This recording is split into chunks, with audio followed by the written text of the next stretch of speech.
மாதிரி கல்லூரிகள்ல நீங்க செய்ய வேண்டியது ஒன்னே ஒண்ணு மட்டும்தான். ஆசிரியர்கள் எடுக்கக்கூடிய நேரத்துக்கும் அவங்க போடக்கூடிய அந்த அத்தனை எஃபர்ட்டுமே நீ செவிசாய்.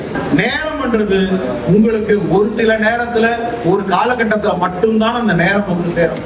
அந்த நேரத்தையும் அந்த சூழ்நிலையும் நீங்க கையில லாபகரமா எடுத்தீங்கன்னா உயர்ந்து போயிடலாம். அந்த நேரத்தையும் அந்த சூழ்நிலையும் தவறு விட்டு விட்டால் மீண்டும் அந்த சூழ்நிலையும் அந்த நேரமும் உங்களுக்கு கிடைக்கவே கிடைக்காது.